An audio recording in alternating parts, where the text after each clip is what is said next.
One well-placed insider, he told Blake, stop defending yourself and start fighting back.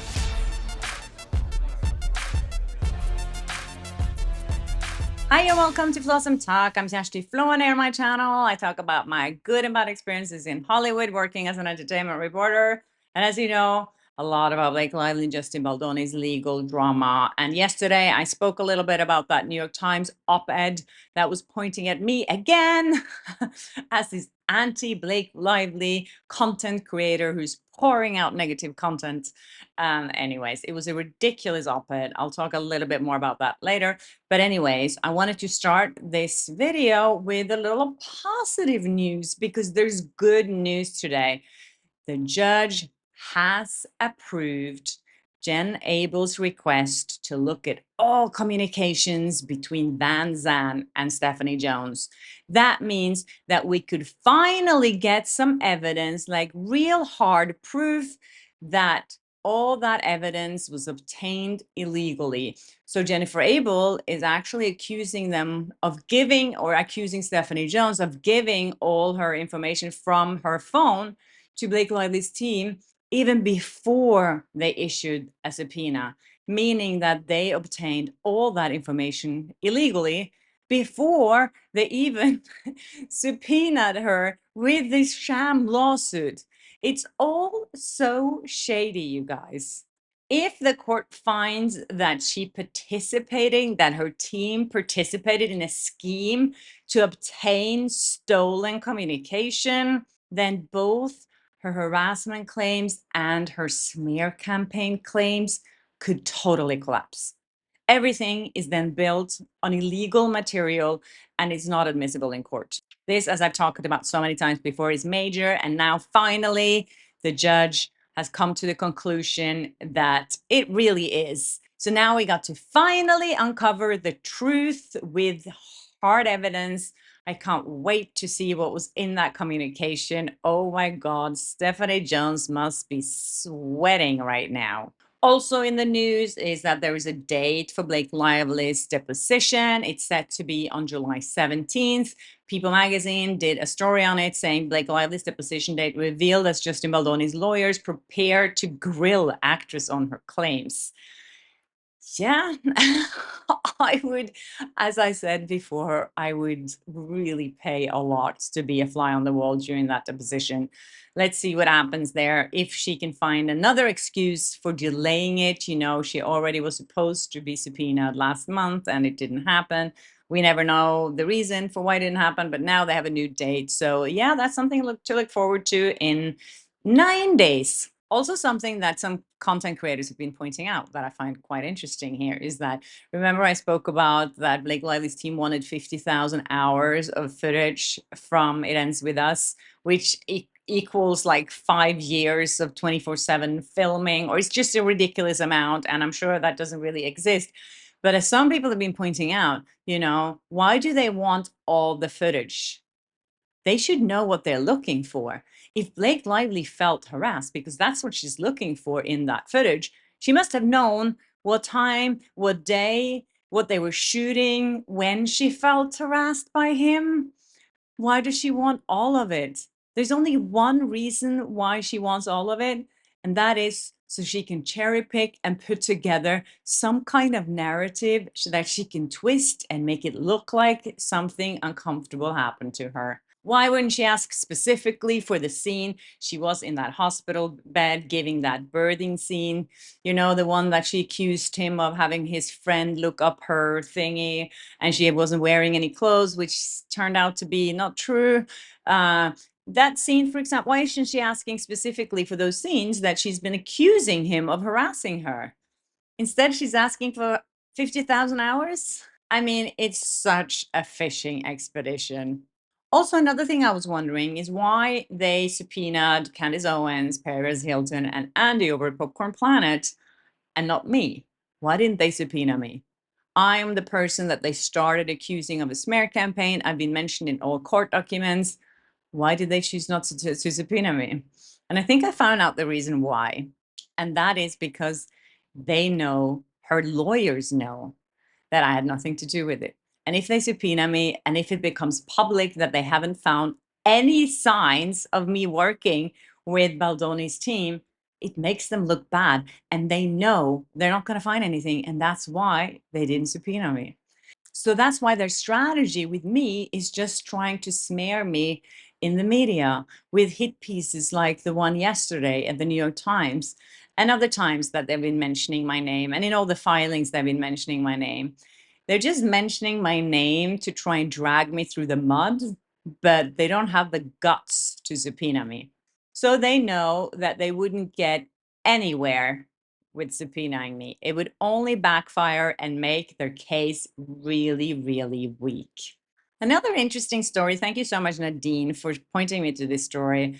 It's written by Rob Shooter over at Substack. I did Google him a little bit. I think I actually quoted him before. He has kind of an insight in the industry, and I think he has some credible sources. He says here in his article that sources tell Shooter's Scoop the decision to subpoena controversial media figures like Candace Owens and Perez Hilton in her case against Justin Baldoni wasn't Lively's. It was her husband's brainchild.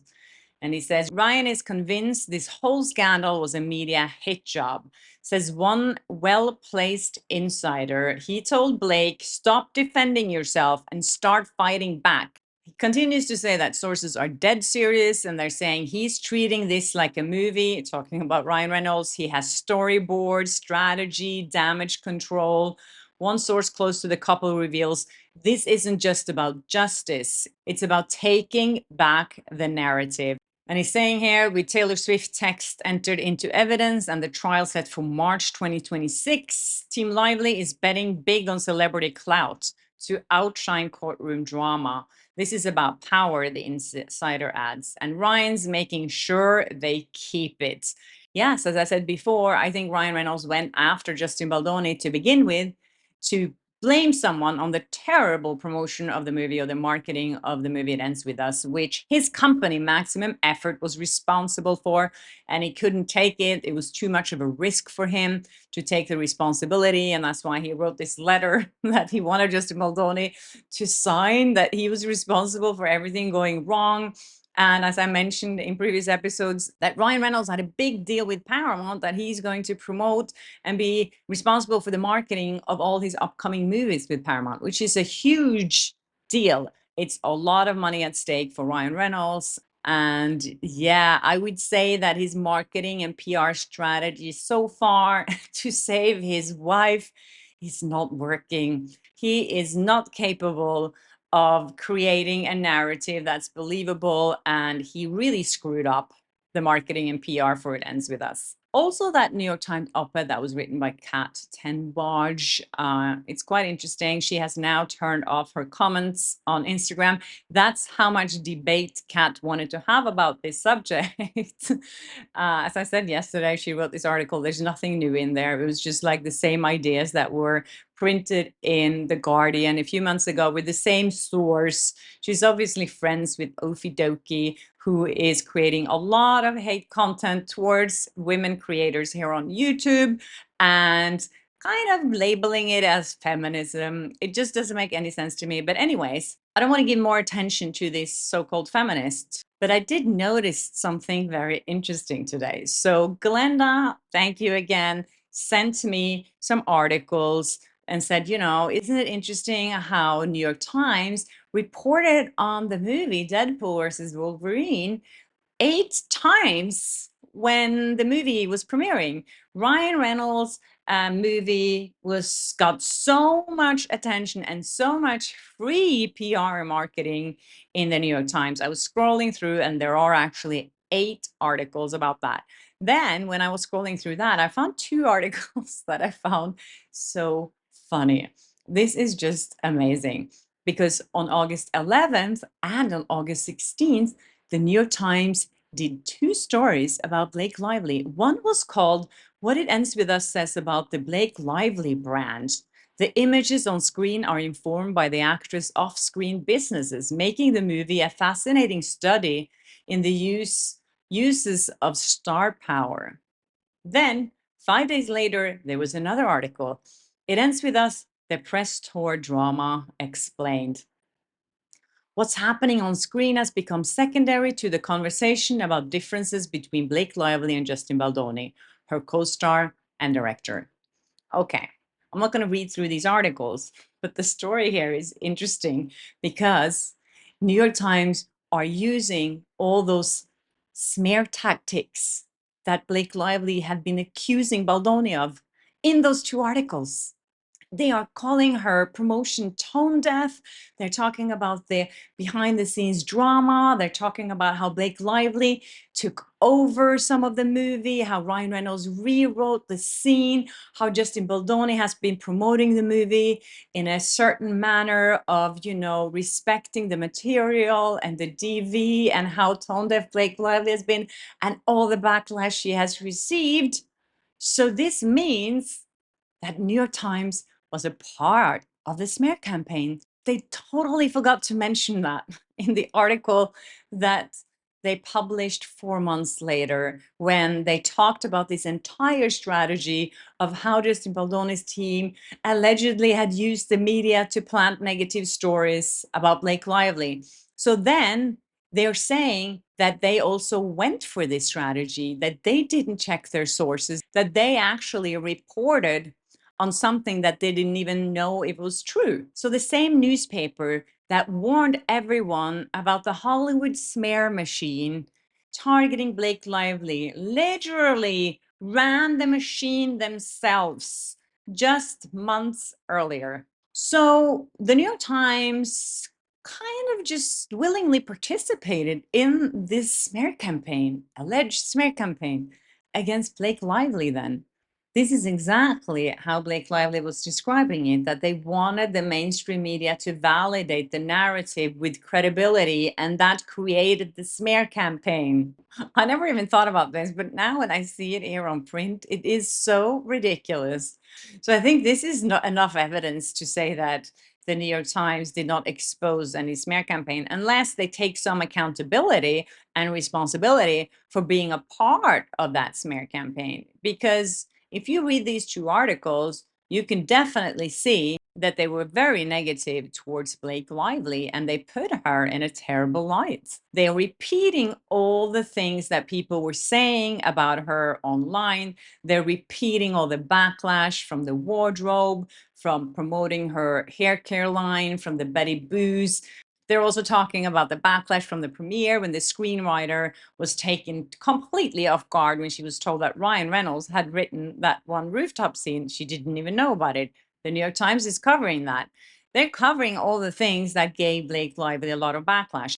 In October last year, New York Times did a story on me. They said, has a celebrity interview made you cringe? It was probably hers. And then it says, Kjersti Flo's awkward interview with Blake Lively and Anne Hathaway from years ago blew up online. She may release more because the times are a little different now. So they did a whole interview with me. I was talking about it. They even posted the interview I did with Blake Lively. My viral interview is embedded in their story online. So that means that they did exactly what they're accusing Candace Owens, Perez Hilton, and Andy Signor over at Popcorn Planet. They were talking about my viral interview, and they're accused of a smear campaign because of it. But here you go. New York Times did the same thing. Anyways, you guys, let me know what you think about that. There is another story. There is another filing, which is not great, especially not for Jed Wallace, because the judge actually allows Blake Lively to look at his client list. If you don't remember who Jed Wallace is, he is the guy in Texas who was hired who was hired by Justin Baldoni's team to help him through this crisis. And he's the one they're accusing of using bots and whatsoever to change the narrative online. And Blake is saying that if she can look at his client list, she can see a pattern of if he's been doing this before. Meaning, if she can see that he has client who said things about other co-stars, I don't know, but this is really bad for Jed Wallace, who has confidentiality, of course, and NDAs with his clients, and now he has to give them up. So this means Blake Lively is going to get a lot of other enemies out there, and a lot of big celebrities are going to be really pissed off at her. Not helping her PR and likability for sure. Yeah, not a great look for Blake Lively again. Also, there's some filings back and forth about Leslie Sloan, who's asking to get her legal fees covered, and Justin Baldoni's team is fighting back, obviously saying that there's a lot of technicalities here legally where the lawsuit was filed, and if this anti-slap law should apply to Leslie Sloan. I hope she doesn't get this covered. She doesn't deserve it. And they're actually saying that she needs to sue to get her legal fees covered. I don't know enough about the legal stuff to have a comment on that, but we'll see where that goes. There's new filings every day. And if, as I said, if Justin Baldoni plans to appeal his case, tomorrow is the deadline for that. So we'll see what happens if he is going to only focus on protecting himself or if he's actually planning an appeal. We will know soon. Anyways, you guys, thank you so much for watching, and thanks for all your support and all your sweet messages. I did post parts of that New York Times article on my Instagram yesterday, and a lot of people were commenting, very supportive on it. So thank you so much for that. And yes, if you haven't subscribed yet, please do. It really helps my channel. And of course, hit the notification bell so you don't miss an episode of Flawsome Talk. And I'll see you in my next one. Bye.